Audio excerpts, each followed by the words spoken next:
생존 우선순위 서바이벌 프라이어리티 2026년 1월 7일 파트 1입니다. 배경 화면은 덴마크 배에서 덴마크가 헬리콥터에서 군인들이 하강해서 훈련하는 모습인데 내일 날짜로 그 뉴스를 또 다뤄보도록 하고요. 오늘의 편집 내용 제목입니다. 코스피 사상 첫 4,500 넘었다. 14만 전자 터치, 72만 닉스 달성. 니케이도 마찬가지 돈이 부동산에서 주식시장으로 이동하는가라고 제가 요것은 부제목을 달아봤습니다. 유재인 기자가 조선일보에서 1월 6일입니다. 코스피 그래프로 거의 그 2025년 1월부터 1년 동안 코스피가 상승한 그래프를 보여주고 있고요. 요거 닉게이 거는 제가 야후 파이낸스에서 가져왔는데 거의 비슷한 그 곡선을 그리면서 올라가고 있습니다. 그 내용은 제가 그 발췌를 안 했고요. 실물 경제가 뒷받침되지 않은 상태에서의 주가 상승은 개인적으로 저는 사상 누각이라고 판단합니다. 중국에 투자했던 글로벌 금융 자본들이 대거 한일에 몰리고 있다고 저는 보고 있습니다. 일본도 니사 개인 투자 통장 비과세 등으로 주식시장의 장롱 예금이 밖으로 나오도록 유도를 하고 있었죠. 한국은 주식시장이 오르면 이게 사실 고인플레이션으로 느끼면 안 될 거 하는 개인적인 생각을 해봅니다. 소비자 물가는 안 되고 주식 가격은 되고인가 라고 생각을 하는 거죠. 돈이 부동산 시장에서 주식 시장으로 이동되도록 유도한다고 봐도 좋을 것 같습니다. 부동산 가격이 하락하면 외국인이 부동산을 또 줍줍할 수 있다고도 봅니다. 속보 니케이 평균 종가 사상 최고치 경신 2개월만 니텔의 뉴스 NN입니다. 6일 도쿄 주식시장에서 니케이 평균 주가의 종가는 52,518엔으로 지난해 10월 31일 이후 약 2개월 만에 최고치를 경신했습니다. 전날 뉴욕 증시에서 뉴욕 다우지수가 사상 최고치를 경신했고 주요 주가 지수가 상승했습니다. 또 작년부터 일본 경제나 AI 반도체 관련주에 대한 기대감이 높아지고 있기 때문에 매수 주문이 많이 들어간다고 합니다. 인베스트 라스트의 후쿠나가 히로유키 씨는 미국이 베네수엘라 공격한 것으로 하락한다고 생각되지만 일본 경제 등의 기대가 웃돌아 상승하고 있다. 악재가 나올 때까지는 상승세를 유지하자고 말했습니다. 코스피 3일 만에 하락세, 현대차는 장중 사상 최고가. 아, 아까 그 최고치를 나오기 전에 1월 6일 그 오전 9시에는 3일 만에 하락세에 됐다가 또 최고치를 경신하고 하루 만에 또 부쩍 뛴 거죠. 그 이 아침 시작할 때는 4,444, 이게 죽을 사자가 4개나 들어가고 또 5개까지 이렇게 시작을 했는데 마감장에는 4,525.39로 끝났습니다. 요즘은 아예 연출 직원 모델인 건지 아침 낮게 시작할 때는 약간 좀 어두운 얼굴이고 그 다음에 최고치를 했을 때는 그 여직원으로 보이는데요. 웃는 얼굴 이런 것들도 찍는 거를 연출을 하는 것 같습니다. 전일 큰 폭으로 상승했던 코스피 시가총액 1, 2위 삼성전자와 SK 하이닉스는 각각 2.24%, 1.65% 하락세를 보이고 있다. 반면 이날 현대차를 포함한 자동차 모빌리티 로봇 관련주들은 급등세를 이어가고 있다. 현대차는 오전 9시 15분 기준 전 거래일 대비 7.88% 상승한 32만 8,500원에 거래되고 있다. 장중 사상 최고가인 33만원까지 오르기도 했다. 이외 현도 오토에버 코스닥 시장에서는 협진, 나무가 등도 큰 폭으로 상승하고 있다. 양승윤 유진투자증권 연구원은 CES 기간 전후로 투자 시장에서 로봇 산업에 대한 관심이 커질 것이라고 했다. CES 2016 현대차 휴머노이드의 재미나이 심다. 아시아 경제 제목만 가져왔습니다. 요것은 현대차의 그 로봇 휴머노이드 그것이 이번 CES에 가서 시연되는 그런 모습인 것 같습니다. 일을 할 수 있는 그런 사람같이 일할 수 있는 로봇이 공개가 됐네요. 한국 균형외교 재구축 노린다. 대중국 미일과의 사이에서 1월 6일 그 지지컴 시사통신입니다. 한국의 이재명 대통령은 시진핑 중국 국가주석과의 정상회담을 균형 외교 재구축의 전기로 삼았다. 한중 관계의 전면적인 복원이라는 역사적 흐름을 공고히 하는 계기가 되기를 바란다. 이 씨는 5일 베이징 CC와의 회담에서 이렇게 강조했다. 그는 미중 양국 사이에서 한국의 전략적 자율성을 확보할 필요성을 주창하면서 중일 대립으로부터 거리를 두는 자세를 보이고 있지만 중국 측은 대일 비판으로 동조를 요구한다. 때마침 방중 직전 미국이 베네수엘라를 군사 공격했다. 중국이 미국의 공격을 국제법 위반이라고 강하게 비난하는 반면 한국 정부는 대화를 통한 안정을 요구하는 성명을 내는데 그쳤다. 미국의 동맹국인 한국으로서는 중국이 명확한 입장 표명을 요구하면 어려운 대응을 해야 한다. 그가 대중관계 개선에 부심하는 배경에는 한국 경제가 중국에 크게 의존하고 있다는 사정이 깔려 있다. 약점 있는 친중 정치인 세력 때문일 수도 있지 않겠나 중간에 제가 또 좀 딴지를 걸어 봅니다. 한국에서는 올해 4월로 예정된 트럼프 미국 대통령의 방중이 북한과의 대화 재개의 계기가 될 것이라는 관측이 나온다. 중국의 건설적 역할, 한국 고위관리에 기대하는 시각도 있다. 다만 CC는 회담의 모두 발언에서 북한에 대한 언급을 피하고 중한의 온도차를 내비쳤다. 남측이 원하는 실리를 끌어낼 수 있을지는 불투명하다. 이잼 대통령이 수천 년 전 이섭 아저씨가 우려했던 대로 박쥐 신세가 될지도 모른다. 국민까지 포함해서 능력의 밸런스는 수많은 갈등과 대립을 발생시킬 것이다. 대안은 미국 편에 확실히 서는 것이다. 그래서 이 능력의 밸런스를 하지 말고 시간의 밸런스가 대안일 것이라고 제 개인적인 견해를 또 밝힙니다.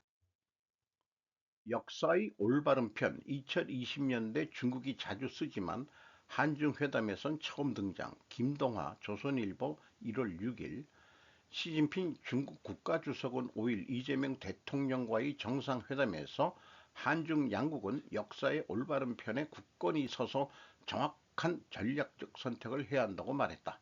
이를 놓고 베네수엘라 대통령 축출로 인한 미중 갈등, 대만 문제로 인한 중일 갈등 국면에서 한국이 분명한 입장을 취해야 한다는 압박이 아니냐는 해석이 나왔다. 시 주석은 지난 2020년 기업인들과의 심포지움에서 세계화는 역사적 대세라며 우리는 역사의 올바른 편에 설 것이라고 했다.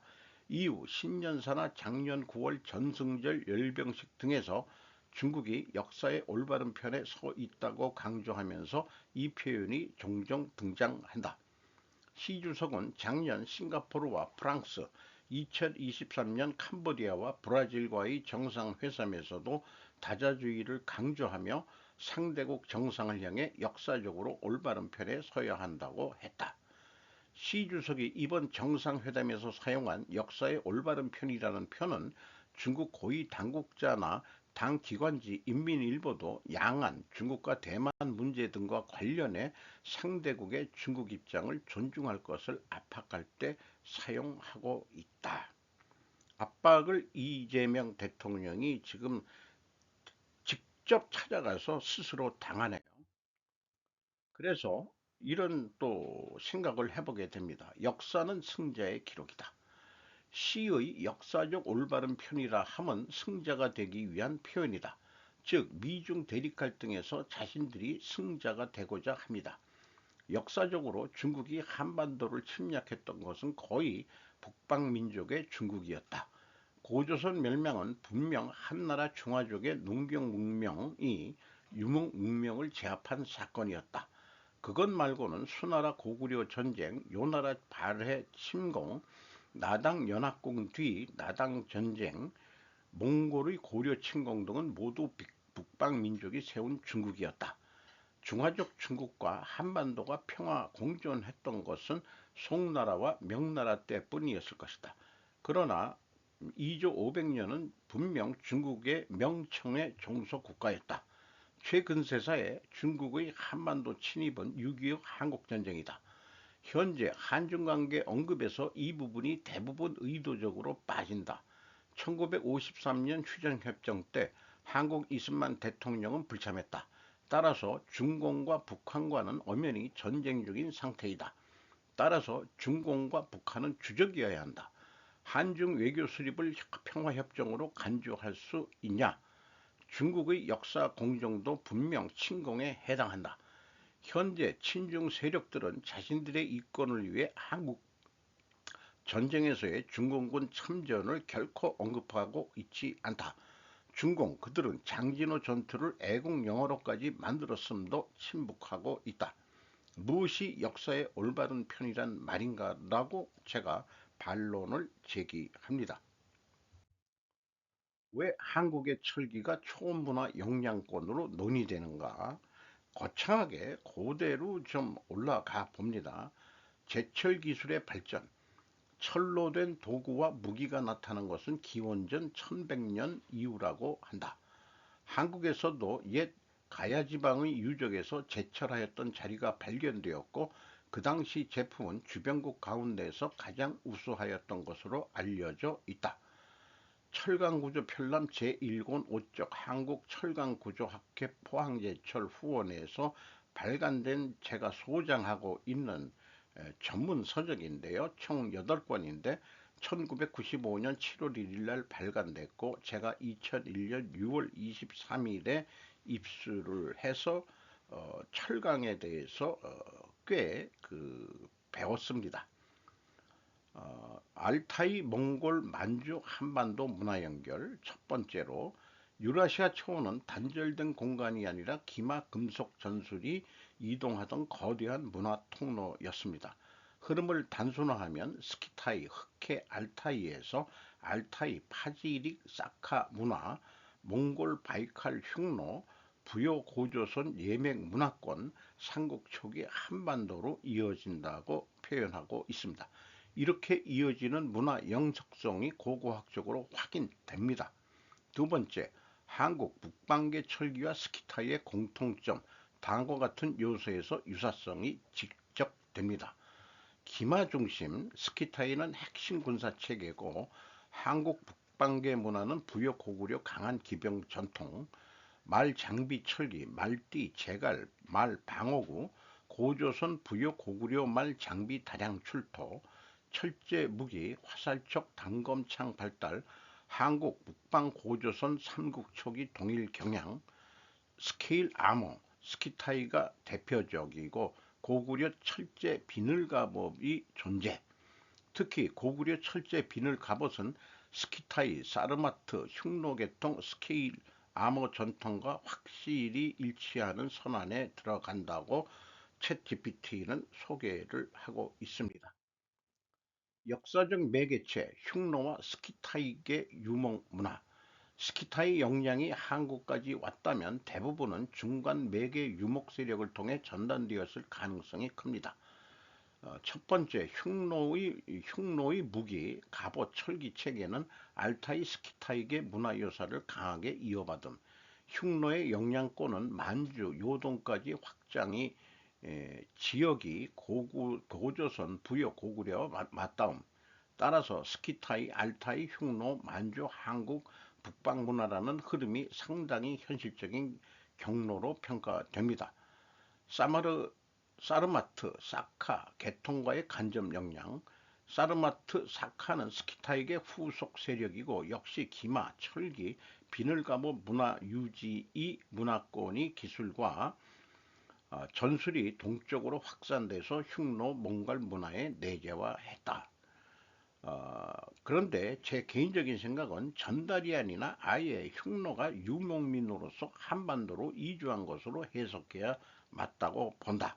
그래서 이 고구려도 그런 영향을 받았지만은 신라는 신라의 김씨가 흉노의 후손이라고 하는 우리 역사도 있기 때문에 그 문화가 전달된 게 아니고 아예 유목적으로서 한반도에 이주한 것이라고 해석이 됩니다. 왜 이런 정리를 하느냐 하면 중국과 우리는 다르다는 것을 깨닫게 하는 데 있습니다. 중, 1회 이중용도 물자 수출 금지, 제3국이 전달 시 법적 조치하겠다. 베이징 이은영 특파원이 1월 6일 다카이치 총리 잘못된 대만 발언 때문, 기자가 잘못된이라고 이렇게 앞에 수식어를 붙였는데 이것도 마음에 안 드네요. 중국 정부가 일본의 이중용도 물자, 민간용으로도 군용으로도 활용 가능한 물자 수출을 금지한다고 6일 밝혔다. 중국 상무부는 이날 홈페이지를 통해 일본 군사 사용자와 군사 용도 및 일본 군사력 제고에 도움이 되는 기타 최종 사용자 용도의 모든 이중 용도 물자 수출을 금지한다고 발표했다. 수출 통제 조치는 이날 발표 즉시 시행된다. 잼 대통령 방중 중에 발표한 것은 제3국은 한국을 지적하고 있다. 본인만이 아니라 한국 국격 무시 당했다고 보여집니다. 쿠팡 사태 결과 원인 결과 이 구체적인 내용은 파트 2에서 다루겠습니다. 만약에 쿠팡 개인정보 유출 사건이 터지면 그러면은 알리와 테무가 한국에 무혈 입성할 것이다. 왜냐하면 친중 정치와 언론 및 민노총 사익을 추구하기 때문이다. 이것이 근본 원인이라면 필연적으로 존재할 다른 결과는 한미통상 정치권 이슈화가 될 것이다. 일부 미국 정치인들이 한국 정부, 국회가 쿠팡을 과도하게 규제하려 한다는 취지로 비판하고 있습니다. 예를 들어 도널드 트럼프 행정부 시절 고위 보좌관 로버트 오브라이언 등이 한국의 규제가 미국 기술기업에 대한 광범위한 규제 장벽으로 이어질 수 있다고 우려한다는 내용을 소셜미디어에 공개했습니다. 더 팩트. 쿠팡의 미국 내 로비 활동 언론 보도에 따르면 쿠팡은 지난 수년간 미 상무부, 국무부, USTR, 미 무역대표부 등 미국 정부기관을 대상으로 로비 활동을 벌여왔다는 자료가 공개됐습니다. 네이트뉴스. 이는 쿠팡 사태가 단지 국내 이슈가 아니라 미한 통상 정치권과 연결된 이슈로 비칠 수 있는 배경으로 지적됩니다. 쿠팡을 뭐 그렇게 언론에서 하니까 생각 없는 또 아줌씨들은 저 쿠팡을 없애야 된다. 이렇게까지 뭐 얘기들이 나오죠. 그러면은 중국 테무나 알릴 거 하겠냐? 국내 뭐 다른 게 그만큼 할 수 있는 게 뭐 있냐? CJ 대한통운도 택배를 하고 우정사업본부도 택배 사업을 하지만은 새벽 배송 등그 쿠팡만큼 젊은이들이 이용하는 것은 거의 그 규모를 못 따라가고 있죠. 자, 어떻게 될지 우리 택배 시장이 애국적 본능 유감 쿠팡 사태 본질 내러티브를 보았습니다. 파트 2에서 자료를 소개하겠습니다. 작성자는 영어 약자로 표시했다. 스스로 소셜 내러티브라고 공격의 방어막을 치고 있다. 결말 부분에 애국적 본능이 소리내어 읽었을 때 거부감이 든다. 코리아 퍼스트란 기독교 냄새가 물씬 풍기기 시 때문이기도 하다. 사회를 구성하는 데 종교도 중요하다. 하지만 미래에는 아마도 종교는 달라지지 않을까 예측한다. 종교는 현재 선택사항일 뿐이다. 사랑 애자를 쓰니 분명 기독교적인 언어다. 제안을 하자면 애국이 아니라 국익이어야 할 것이다. 종교를 배제한 언어로 설득해 주기를 바란다. 내러티브는 기독교인이 아니더라도 공감할 수 있긴 하다. 내가 칠각형 사회구조를 그려낸 데는 그만한 고민이 있었기에 탄생한 아이디어다. 이 칠각형이 그려집니다. 이 등변이고요. 그래서 지금까지 이 상권 분립의 언론이 자기네들이 제4의 권력이라고 소리치면서 언론 통제를 왜 하려고 하느냐고 맞짱을 뜨려고 그러는데, 아니면은 정부의 신여 역할하는 언론기관도 많죠. 그래서 그거를 결국 견제할 것은 국민, 기업, 종교 아니냐. 뭔가 견제 세력이 있어야지. 이거 언론이 이 정부하고 국회 이것이 커가지고 밀어붙이면은 깨갱하게 돼 있는 거 아니냐. 그러면은 최종 뭐냐? 국민이 깨우쳐 있어야 된다. 그리고 국민과 기업 다 연결되고요. 또 종교하고도 연결이 되겠죠. 물론 국민이 정부, 국회, 법원 다 상호 연결이 돼 있는데 이게 대립관계가 아닌 것을 제가 주장하는 겁니다. 칠각형의 사회구조는 이분법적 대칭구조가 아니다. 그 안에는 삼각, 사각, 오각, 육각을 포용, 인클루시브합니다. 이런 사회를 우리가 만들어야 되지 않겠느냐. 이런 생각을 하게 되는 거죠. 소설 리멤버 아크는 필연적으로 존재할 다른 결과에 대해서는 언급하지 못했다라고 견해를 밝히고 싶네요. 시위대에 발포한 이란 어린이 포함 35명 사망, 1200명 체포, 파리 원선우 특파원 조선일보.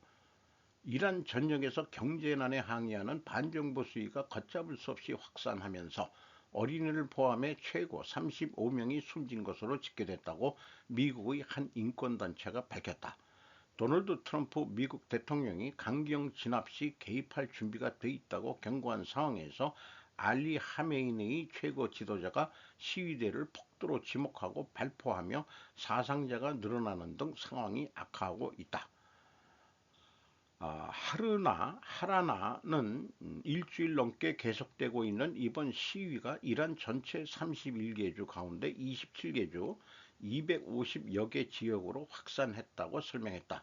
이 단체는 이란 내부의 활동과 네트워크를 통해 정보를 수집하며 과거 소요 사태 국면에서도 비교적 정확한 수치를 제시했다고 AP통신은 전했다. 지난해 6월 발생한 이스라엘과의 12일 전쟁, 미국의 직접 타격까지 받은 뒤 국제사회의 제재가 강화되면서 이란 경제는 직격탄을 맞았다. 이후 만성적 부패와 경제난에 대한 민심이 폭발했다. 이란 정부는 성난 민심을 달래기 위해 8천만 명 국민 전원에게 매달 약 7달러, 약 1만 원 생활수당을 지급하겠다고 밝혔지만 현재 전국으로 번지는 국민 분노를 달래기엔 이미 늦었다는 지적도 나온다. 군이 현 상황 통제력을 잃는 상황을 대비해 알리 하메네이 등 최고 위층이 러시아로 망명하는 비상계획을 수립했다는 보도가 나오기도 했다. 노벨상보다 마두로 신복, CIA 두 여인 운명 바꿨다. 이철민 조선일보. CIA 비밀 보고서 단기적 안정 위해선 로드리게스 부통령이 더 유리. 트럼프가 베네수엘라 파트너로 마두로 신복 선택하는 데 큰목.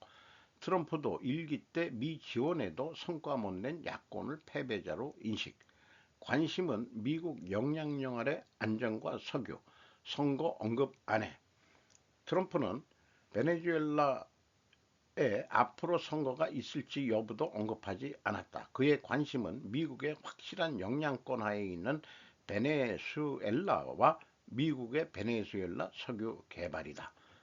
미군의 군사작전을 공개적으로 지지했지만 트럼프의 선택을 받지 못한 베네수엘라의 야권 지도자 마리아 코리아 마차도 왼쪽 차베스와 마두로 밑에서 큰 골수 사회주의자인 델리 로드리게스 임시 대통령. 트럼프는 기존 권력 기반의 지지를 받는 로드리게스가 단기적 안정을 이루는 데는 유리하다고 판단해 그를 미국의 파트너로 선택했다. 트럼프는 베네수엘라의 새로운 지도자에 대한 요구 목록을 가지고 있습니다. 어, 한 3명의 기자가 1월 6일 날 보도를 했습니다. 트럼프 행정부는 베네수엘라 임시 지도자에게 비슷한 운명을 피하려면 전임자가 거부한 여러 친미 조치를 취할 것을 요구하고 있습니다. 미국 관리들은 델시 로드리게스에게 마약 유통 단속, 이란, 쿠바 및 미국의 적대적인 국가나 네트워크의 다른 영혼 대출, 미국 적대국에 대한 석유 판매 중단 등 최소 3가지 조치를 보고 싶다고 말했습니다. 미국 관리들은 또한 현재 베네수엘라를 운영하고 있는 전 부통령 로드리게스가 결국 자유선거를 촉진하고 물러날 것이라고 기대한다고 두 사람은 말했습니다. 백악관은 마두로의 축출이 정권 교체 작전이나 전쟁이 아니라 마약 군주에 대한 법 집행 조치였다고 주장. 미국이 베네수엘라 차기 지도자에게 요구하는 것이 중국이 이재명에게 하나의 중국 원칙과 역사적 올바른 편의